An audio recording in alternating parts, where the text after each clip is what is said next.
Obi imena ayarịọ ka mpụta ihe nke okwu gị tọpụ anyị na-abụ niile nke ga-eme ka anyị soro ihe gị soo gị fee gị n'ime mmụọ na n'eziokwu n'aha nke Nna na nke Ọkpara na nke Mmụọ Nsọ. Amen. Eji m aha Chineke na-ekele nzukọ a, na-ekele karịa ndị ụkọchukwu anyị site na the Archbishop, onye ebe a bụ oche ya, na the presbyter, the priest, deacon and the deaconesses, ndị niile mere ka ọ bụrụ na enwe iru ọma ịnọ n'etiti ya taa. Ana m asị ka onye nwe anyị gọzie anyị n'aha Jizọs. Amen. Na-ekelekwa Chineke n'ihi ngọzi nke ụbọchị taa, n'ihi na anyị agaghị aghọtacha ma ọ bụrụ na emepe anya anyị ga-ama na ihe niile Chineke kere dị mma. Ihe niile Chineke kere na-ekwupụtakwa otuto ya. N'ihi ya, ana m ekele ndị niile enweghị ụka bịa, na-asị ka amara Chineke bara anyị ụba n'aha Jizọs. Amen.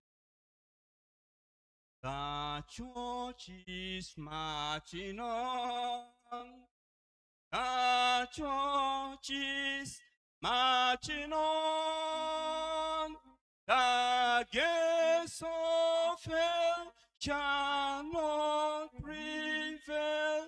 The church is marching on, marching on. The church is marching on. The church is marching on. The gates of hell shall prevail. The church is marching on. Gabakwa nke obi anyị, n'agbanyeghị otu o siri dị, n'ọnụ ụzọ nke ọkụ ala mmụọ agaghị aka nzukọ nke Kraịst ike n'ime ndụ gị na n'ime ndụ anyị dị ka ụmụ Chineke. Amen. Anyị nwere ajụjụ ole na ole nke anyị ga-asa onwe anyị dịka ebe anyị gụrụ n'akwụkwọ Matiu nke 16 siri dị n'amaokwu nke 13. Achọghị m ka ị jụọ onye agbata obi gị, bọtụ jụọ onwe gị, onye ka ndị mmadụ na-asị na ịbụ? Kwadote nke ahụ n'akụkụ ihe ndị ọzọ na-asị na ịbụ. Ngwa jụọ n'onwe gị, onye dị ka m bụ? Ị maara onye ịbụ? Amen. Can you tell the truth? Your subconscious mind is telling you whom you are. Ị bụ onye? N'ọtụtụ nke okwu Chineke, mmụọ Chineke ọ na-asị gị na ị bụ onye? Ọ bụrụ na a ga-ewu nzukọ a n'elu oke nkume, ọ pụtara na oke nkume a ga-enwe ebe ọ ga-adabere. Ọ bụghị mụ ji nkume kama nkume ji m, nkume ji m, nkume ji m. Ọ bụghị mụ ji nkume kama nkume ji m, dabere m na nkume ahụ bụ Kraịst. Achọrọ m ka ị saa onwe gị ajụjụ a dịka m na-asa ya onwe m. Onye ka ndị m na-asị na ịbụ?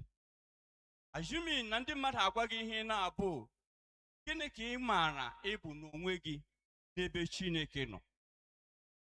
ndụ gị enwere ike inwe ọgbụgba ama nke Jizọs nwere n'ebe Pita nọ? Ndị mmadụ sị na Jizọs bụ onye nke a, bụrụ onye nke ọzọ, bụrụ onye nke ọzọ, bụrụ onye nke ọzọ. By the revelation of the word of God to Peter, ya sị ya, ọ bụ gị bụ oke nkume.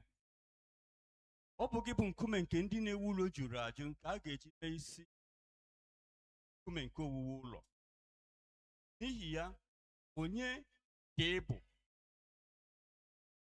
Ọtụtụ nsogbu anyị na-enwe n'oge ndị a bụ na anyị amaghị onye anyị bụ. Ụfọdụ ị ga na-agafe, a na-akpọ gị aha gị, gaa na-aga ebe ị na-aga, n'ihi na ị maghị aha gị. And ọ dị ihe bụ aha gị ma ọ bụ your character. Achọrọ m ka m rịọ anyị arịrịọ dị ka anyị na-aga n'ihu, ka anyị mepee obi anyị, n'ihi na Chineke chọrọ ka o wulie mụ na gị in a situation that nothing can stop his glory coming out of our lives. Amen. Achọrọ m ka m nweta n'ebe anyị gụrụ n'akwụkwọ Exodus. Ọ bụ onye ibu will determine what you will be. Ọ bụ onye ibu ga-ekpebi ihe ị ga-abụ. Ọ bụkwa onye ibu ga-ekpebi ihe Chineke ga-eji gị mee. Anyị hụrụ n'akwụkwọ Exodus ebe anyị gụrụ na ụmụ Israel, n'ihi na ha họrọ ịbụ ụmụ nke Chineke, n'ihi na ha bụ ụmụ Chineke, ndị na-apụghị ịta ụta, ndị na-apụghị ịkọ ọcha. Ụmụ Pharaoh wetara manipulations. They could not stop them. As the Lord is my strength, dịka Psalm 27 na-ekwu, of whom shall I be afraid? Ka anyị tupe Psalm 27. Psalm 27. The Lord is my light and my salvation. Of whom shall I be afraid? Jehovah bụ ihe m na nzọpụta m, ọ bụ onye ka m ga-atụ oke egwu? Ọ bụrụ na Jehovah bụ ihe gị na nzọpụta gị, the gate of hell will prevail over you. Hallelujah. Ndị okwu a dịrị bụ naanị ndị maara na Jehovah bụ ihe ha na nzọpụta ha. Anyị na-ekwu ọtụtụ mgbe na no weapon fashioned against me will succeed. Yes, that is the Bible. But to be yes, those whose their righteousness is in their God. N'ihi okwu Chineke na-achọ ime ka mụ na gị mara n'ụtụtụ a na ọnụ ụzọ nke akụ ala mmụọ agaghị aka nzukọ ya ike. Nzukọ ya bụ mụ, ọ bụ ụlọ nke ewuru ewu. Mana ọtụtụ mgbe anyị na-eche na nzukọ a na-ekwu okwu ya bụ ụlọ ewuru ewu. You and I is the temple of God. How are you building that temple? Gịnị ka iji na-ewu temple of God we are talking about? Ị na-eji okwu ụgha, ị na-eji iro na ọbọ, ị na-eji asịrị na anya ukwu. Dịka physically, ọtụtụ mgbe anyị bịa, anyị ewere ego dọwara adọwa. Ọtụtụ mgbe anyị bịa, anyị ewere ihe ọ bụ mmadụ nye anyị agaghị eri n'oge onyinye wetara Chineke. The spiritual aspect part of it, na ndụ anyị, our character, ihe na-esi isi. Yet, don't know that we are the temple of God. I want to encourage us this morning. Ọ bụrụ na the gate of hell will never prevail, na ndụ Chineke n'ime anyị ga-abụ ihe dị nsọ. A na-adụ anyị ọdụ n'akwụkwọ Romans, na-asị ka anyị ghara ikwe ihe ndị oke nke a na-eweta bogbuo obi anyị dịka iru. A na-ebogbu obi anyị dịka ibu. Ọ pụtara we are no longer qualified to be the temple of God. Therefore, I want to encourage us. Ephesians verse 4:13. Also, until we came, it is you, that we can say, the Lord is my light and my salvation. Chineke ọpụta gị, gịnị bụ ihe gị? Onye ka a na-asị na ịbụ? Ndụ Jizọs a ga-ahụ ya n'ime ndụ gị? Anyị bịa na nzukọ taa, anyị na-ahụ na enweghị ịdị n'otu. Anyị bịa na nzukọ taa, anyị ga-ahụ na enwere ọtọ. Otu n'ime ihe na-achị eze ọ bụ asịrị. Onye gafee abụrụ iwu na ọnụ onye dị otu ahụ, n'ihi na asị na nkagbu akagburu ogbugbu egburu ya. That is one thing God is going behind. And o si n'aka mụ na gị, dịka ndị mmadụ na-asị na ịbụ, gịnị ka eji mara gị? Ọ bụ onye asịrị? Gịnị ka eji mara gị? Ọ bụ onye iro na ọ bụ? N'ebe ị na-alụ ọrụ, n'ebe ị na-azụ ahịa, ụmụ Israel ha nwere otu mmụọ na otu obi. Ha sị, the Lord is my strength and my salvation. Of whom shall I be afraid? Ha kwuo achara, a na-egbu ya, ya na-amụba. Hallelujah. Where is your strength? Olee ebe ntụkwasị obi gị dị? Anyị enweghị ike ife Chineke n'ime mmụọ na n'eziokwu ma ọ bụrụ na anyị enweghị otu mmụọ n'ime Jizọs. Ma ọ bụrụ na anyị adịghị dị ka Jizọs na-atụ anya n'aka anyị. N'ihi achọrọ m ka m rịọ mụ na gị, ọ bụrụ na anyị lee anya n'ebe ahụ anyị gụrụ na Exodus 1:10 ya, ha sị, let us come, let us plan. Ka anyị kparịta izu ihe anyị ga-eme. Ọchịchịrị dị n'ụzọ gị, ọ dị ka olileanya gị agwụsiwo. Ọdịchi nke mụ mara, ọ na-eme ka ọzara mịa mkpụrụ. Mara na mmiri azoro taa, ọtụtụ ndị akpọla ya aha dị iche, ndị akọcha na Chineke n'ihi ya. Hallelujah. Na Chineke kechara ihe niile o kere, ya sị na ha dị. Ị mara na ị gaa ahịa na ịgbaghị aka ahịa, na ọpụta na Chineke kpọrọ gị asị. We are going to possess that mountain, from Jordan across to the sea. Though the giants may be on our ways to hit down, God must surely give us victory. Have you forgotten that there must be giants the way, like in the days of the Israelites? Look at to the extent of Hamonwa. But still, they cannot give up. Why do you so quickly giving up? Obugini mere ntakịrị ihe ga-ada, ga-etufuo olileanya gị. Ntakịrị ihe ga-akpọ Jizọs aha dị iche iche, ga-akpọ Elijah, ga-akpọ Elisha, ga-akpọ otu n'ime ndị amụma buru anyị ụzọ, ga-akpọ ya Jeremiah. Ka ga-abịa n'ime gị ahụ okwukwe, mara na Chineke na-ele anya mụ na gị n'oge ndị a. By the reason of the word of God, unity nọ n'ime ụmụ Israel, they were able to conquer. And ihe Chineke ji nye ha such a wondrous situation bụ ka ọ bụrụ na aha Chineke na a ga-ebuli ya elu. Ekweli ka esi n'ime ndụ gị bulie Chineke elu. Chineke na-arịọsi mụ na gị ike. Ọ dịghị otu anyị ga-esi kwuo okwu ịdị n'otu ma ọ bụrụ na mụ na gị enweghị ịhụnanya.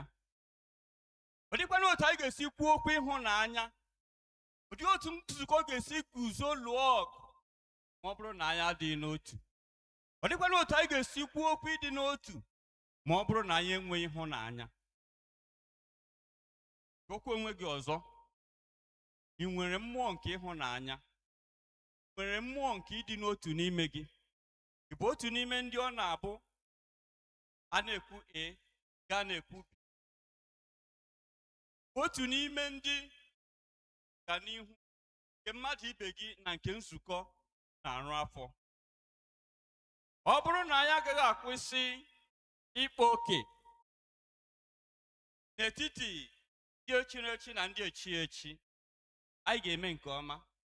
Abịa na nzukọ ọ dị mgbe ọ na-eru ya dịka ndị ụkọchukwu ha nwere gangị nke ha ji na-azụ onwe ha, ndị members, ndị ndu, ndị a na-echi echi, ya dịka ha nwere gangị nke ha ji na-alụsị ndị ụkọchukwu ọgụ. Why will not the kingdom of hell prevail? Ọ bụ mụ na gị. Hallelujah. Hallelujah. Ndị ụkọchukwu ji na-ewere welfare of the congregation. Obotu anyị ji na-ewere their welfare. Go to the congregation ji na-ewere the welfare of the ministers. Obotu ha ji na-ewere the welfare of the congregation. Ga-ahụ na ọ dị mkpa na anyị aghaghị ịbịa na mmụọ inwere otu obi, na mmụọ ịhụnanya, na mmụọ ịchụ otu ihe, na mmụọ nke otu okwukwe na-anụ ọkụ. Ọ dịkwana otu anyị ga-esi nwere ya ma ọ bụrụ na mmụọ anyị ọzọ. Ụdị otu anyị ga-esi nwere ya ma ọ bụrụ na agaghị ahụ ọbara nke nwa atụrụ ahụ n'ime ndụ mụ na gị. Ma ọ bụrụ na ọ dịghị mgbe anyị ga-asị lee ihe ochie niile agasiwo, ha aghọwo ihe ọhụụ.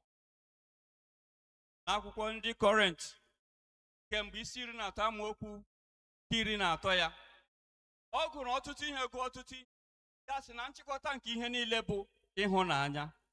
Ị nwere ịhụnanya? Ị nwere ịhụnanya n'ebe onye preacher nọ? Ị nwere ịhụnanya na ebe the Bible study teachers nọ? Ị nwere ịhụnanya? Can you accommodate them? The ministers, even if they err, can you accommodate them? The ministers, when the members err, can we accommodate each other? Without love and unity, ọ ga-adị hard for us to prevail against the kingdom of darkness. N'ihi I want to encourage us. N'isi sekpu ntị n'ụtụtụ a bụ na anyị aghaghị inye ndụ anyị, na anyị aghaghị ikwe ka a sachaa anyị, na anyị aghaghị ikwe ka ike nke ọbara Jizọs nwee ọnọdụ n'ime ndụ anyị. Ọ bụrụ na anyị enweghị ịhụnanya nke dị ka nke Jizọs, onye a ga-ama ube, onye a ga-agba asụ mmiri, onye a ga-eme akaja, onye a ga-eme ihe ihere dị iche iche, kpee ya okpu ogwu, na ntụgharị for him to pay back, ya sị na gbaghara ha, amaghị ha na-eme. Ọ bụrụ na anyị ga-enwe ịhụnanya dị otu a, na mmụọ nke ịdị n'otu dị otu a, ọ ga-abụ ihe siri ike na ga-ewuli nzukọ ka a na-apụghị imeri. Anyị lee anya n'akwụkwọ Genesis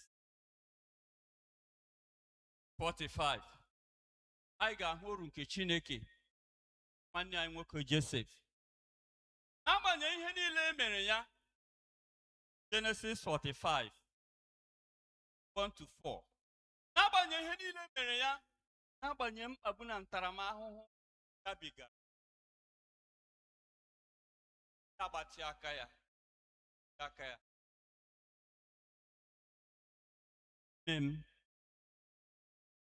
Ihe ọjọọ unu mere m, ma Chineke jiri unu kwara ngwongwo ọlụ ime ka m bụrụ onye nọ ebe a m nọ taa. How many of us can do it? That is the only way we can build the kingdom of God, is by love, is by unity.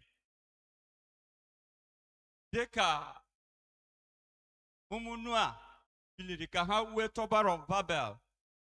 The only reason why they were scattered is not to the glory of God. Na mmụọ nke ịdị n'otu, na mmụọ nke ikwesị ntụkwasị obi.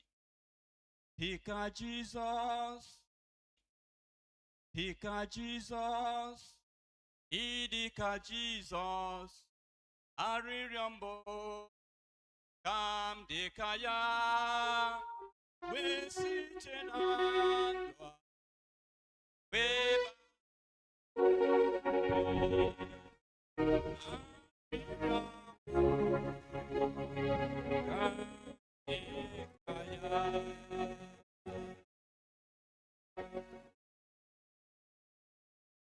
Gịnị bụ arịrịọ gị? Gịnị bụ ekpere gị? Achọrọ m ime ka mụ na gị mara. Ọ bụrụ na ịhụnanya anyị abụ nke dị ka nke Jizọs, ịhụnanya anyị bụ counterfeit. Ọlụ na ozi niile nke anyị na-alụ n'aha ịhụnanya na ọ bụ ihe efu. Na ọlụ dị otu a bụ ọlụ na-agaghị anata ụgwọ ọlụ. Na ọ bụ ọlụ nke anyị ga-alụ n'ụbọchị nke ikpeazụ. Taa unu ndị na-alụ ọlụ na-emebi iwu n'iru m pụọ. Okwu Chineke na-achọ ka ọ kpọrọ mụ na gị bịa ruo nso n'ụtụtụ a, ịjụ mụ na gị ajụjụ nke anyị ga-eji dị ka anyị na-ala. Onye ka m bụ? Can you allow the Holy Spirit to tell you whom you are? Ọ bụrụgodị na ị ga-ajụ di gị ma ọ bụ nwunye gị ma ọ bụ ụmụ gị, olee ihe unu chere m bụ? Perhaps they may be afraid to tell you, ask Holy Spirit divine. Ọ ga-asị gị, lekwa onye ị bụ. N'ihi ya n'ụtụtụ a, ị bụ onye? Where comes your revelation? Nwatakịrị nwa agbọghọ ahụ mmụọ ọjọọ na-achị, ya sị ha ndị a bụ ndị nke Chineke, ndị Chineke ji na-ejere ozi kwara ngwa ọrụ, but they are under the influence of evil spirit. And Paul rebuked him. Onye ka ị bụ? Onye ka ndị mmadụ na-asị na ị bụ? Gị ọ na-eweta ọganihu ka ọ na-eweta mgbasa nye alaeze Chineke? Gị ọ na-eweta ihe ịtụ ụta na nkọcha nye alaeze Chineke? Ka ọ bụ ihe ihere? Ka ọ na-eweta ihere nye nzukọ? Onye awụdo onye Methodist, onye awụdo onye Wesley Cathedral, ị bụ ọla agada gbachiri ụzọ? Have you taken time to ask yourself? Ọ bụrụ na chọọchị a na-aga nke ọma, so n'otu n'ime ndị na-eme ka ọ hapụ ịga nke ọma. Ọ ga-abụ ụdị onye bụ ezi onye ma ọ bụ naanị gị. Ụdị nke i mere wu nke ọma ma ọ wụ naanị nke i mere.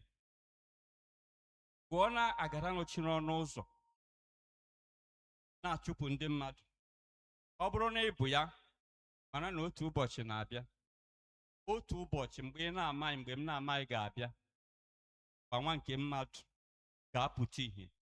Onye ọbụla ga-aza ajụjụ ihe ijiri ihe Chineke nyere gị n'aka mee. Revelation 22:12 ọ sị, ana m abịa ọsọ ọsọ, ụgwọ ọlụ m dịkwa n'aka m, inyeghachi mmadụ ọbụla dị ka ọlụ ya siri dị. Ọ bụ dị ka ọlụ nke nzukọ siri dị, dị ka ọlụ gị siri dị. Chee uche ma ị bụkwa nke Chukwu, n'ihi na ụbọchị nke Chineke na-abịa nso. Nye ka m bụ, nye ka ị bụ. Mgbe anyị na-eme nke a, onye nwe anyị gọzie anyị n'aha Jizọs. Ị dị ka Jizọs, ị dị ka Jizọs, arịrịọ mbụ dị ka ya, site n'atọ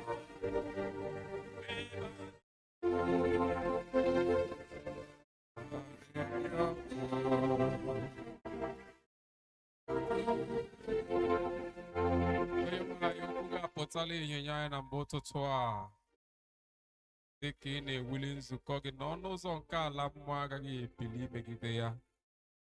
Anyị ga-abụ ndị ga-ahụrịta onwe anyị n'anya dị n'otu Chineke, otu anyị ga-esi otu a merie ọnụ ụzọ nke ala mmụọ nyere anyị niile aka orugo onye jiri ozi ike siwo n'ime ya pụọ, gbajuo ya n'ike ọhụrụ. Gaa n'iru iwuli nzukọ gị, ekwela ka ọnụ ụzọ ala mmụọ Chineke kwatuo. N'aha Jizọs Kraịst bụ. Amen. Anyị nụrụ abụ ndị kwaya.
aka dị ntakịrị ka anyị kụrụ